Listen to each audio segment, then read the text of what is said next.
Iran के Natanz परमाणु site पर इस बीच हमला हुआ है। यूनाइटेड स्टेट्स और इजराइल ने नतांज में किया है हमला।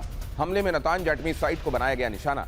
ईरानी मीडिया के हवाले से खबर आई है, नतांज को निशाना बनाकर हमला किया गया।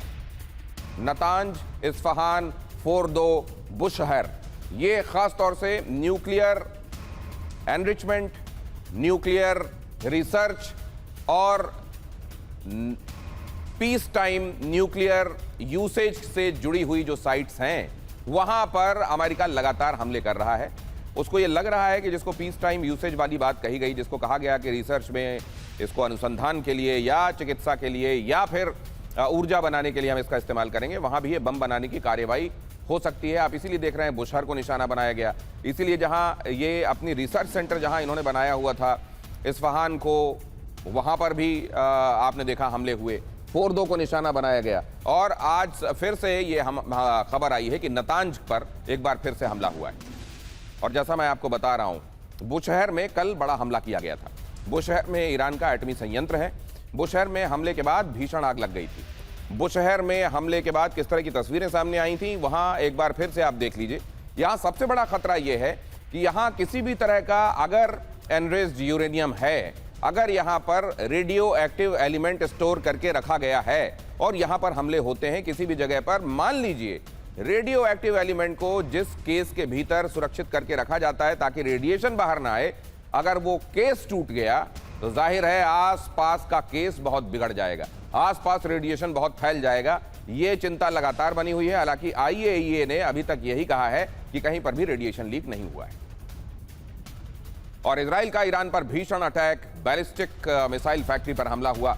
बमबारी के बाद फैक्ट्री में भारी तबाही हुई। अहवाज क्षेत्र में मिसाइल फैक्ट्री है और यहां पर देखिए ये मिसाइल फैक्ट्री में जब हमला किया गया तो किस तरह की तस्वीरें थी। न सिर्फ ईरान की बैलिस्टिक मिसाइलों से अमेरिका खौफजदा है, बल्कि उसके परमाणु कार्यक्रम को भी आगे जारी नहीं रहने देना चाहता। खास तौर से मिसाइल जिन जगहों पर इनका प्रोडक्शन हो रहा है, जिन जगहों पर इनको स्टोर करके रखा जा रहा है, या जिन जगहों से साइलोज में फिट करके, ये लॉन्चर में फिट करके साइलोज से जहां पर हमले हो रहे हैं, उन तमाम जगहों को आइडेंटिफाई करके हमला किया जा रहा है। और ऐसी ही बैलिस्टिक मिसाइल फैक्ट्री पर यहां हमला हुआ है, जहां बमबारी के बाद फैक्ट्री में भारी तबाही। आप जानते हैं कि मिसाइल के प्रोडक्शन के लिए जिन चीज़ों का इस्तेमाल होता है वो ऐसी चीज़ें हैं जहां बमबारी के बाद यहाँ कंबक्शन के चलते एक बड़ी तबाही हो सकती है, और वही आपको यहाँ दिखाई दे रहा है। बमबारी के बाद ये धुआं आपको ये बताने के लिए काफ़ी कि यहाँ किस कदर तबाही उसके बाद बरपा हुई। और बेरूत में इजराइल हमले के बाद भारी तबाही दिखाई दी है। इजरायली हमला किस तरह का हुआ, कैसी तबाही है, देखिए इन तस्वीरों में। हवाई हमलों से बेरूत शहर दहल गया। हमले के बाद कई इमारतें जमींदोज हो गई हैं।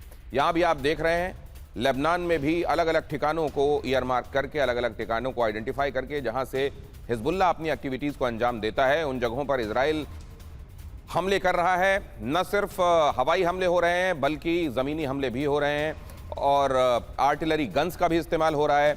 जो सदर्न लेबनान का हिस्सा है, जो जाहिर है उत्तरी हिस्से से लगता है इजराइल के, वहाँ पर यह भी कहा जा रहा है कि ग्राउंड फोर्सेस भी ये इंश्योर करने में लगी हुई हैं कि हिजबुल्लाह को आने वाले दिनों में पूरी तरह से इनर्ट किया जा सके। और ईरान युद्ध पर IAEA ने बहुत बड़ा दावा किया है। क्या कहा है IAEA ने? ईरान की परमाणु क्षमता कभी खत्म नहीं होगी, और यह बहुत बड़ा बयान है।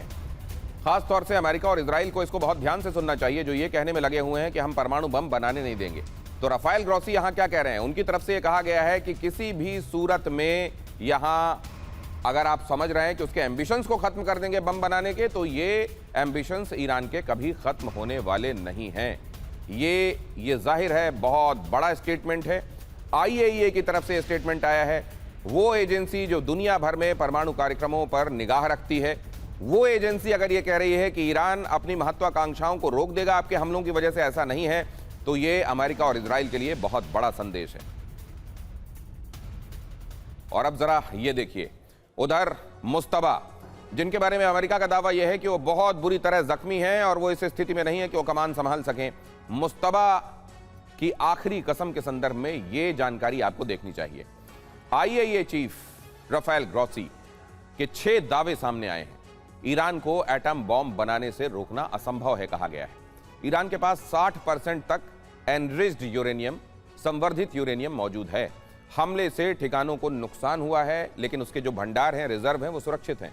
वैज्ञानिकों को यूरेनियम संवर्धन की जानकारी है और युद्ध से ईरान कमजोर तो हो रहा है, लेकिन उसके इरादे और मजबूत हो रहे हैं। युद्ध खत्म होने के बाद भी परमाणु बम बना लिए जाने का खौफ बरकरार रहेगा। सीबीएस न्यूज के हवाले से हम ये खबर आप तक पहुंचा रहे हैं। इसमें बड़ी बात क्या है वो आपको देखना चाहिए। ट्रंप के सलाहकार जॉन बोल्टन ने भी परमाणु खतरे से आगाह किया है। परमाणु सामग्री सुरक्षित नहीं होने तक यूनाइटेड स्टेट्स का ऑपरेशन सफल नहीं माना जाएगा। ये बात भी अपनी जगह तय है। बेशक ट्रंप कहीं पर भी ये नगाड़ा बजाने लगे, ये कहने लगे कि नहीं हमको तो हमने अचीव कर लिया अपने गोल्स को, जो हम जिनको लेकर चले थे इस युद्ध में। हकीकत यह है कि आपने गोल अचीव नहीं किया है। यही आईना दिखाने का काम राफेल ग्रॉसी के स्टेटमेंट में है। ईरानी संवर्धित यूरेनियम पर अमेरिका की नजर बनी हुई है। यूरेनियम पर नियंत्रण की योजना बना रहा है यूनाइटेड स्टेट्स। व्हाइट हाउस ने कहा अब सभी विकल्प खुले हुए हैं। अब इसका मतलब क्या है? सभी विकल्प खुले हुए हैं। पहले कौन से विकल्प आपने आजमाने में कसर छोड़ दी जो आप सभी विकल्प खुले हुए हैं? क्या आपने परमाणु साइट्स पर हमला नहीं किया? क्या आपको जहां लग रहा है कि यहां न्यूक्लियर ईंधन स्टोर करके रखा गया है, वो एनरिच्ड यूरेनियम रखा गया है? आपने तो ये जून में ही दावा किया था, 2025 में ही आपने कह दिया था कि हमने उन जगहों को नष्ट कर दिया है। तो फिर अब कौन सा यूरेनियम बचा हुआ है, या कहां पर आपको अब भी लग रहा है कि परमाणु बम बनाए जा सकते हैं? ये एक बड़ा सवाल है। या तो आपका तब का दावा गलत था, या आज आपके जो अंदेशे हैं वो गलत हैं।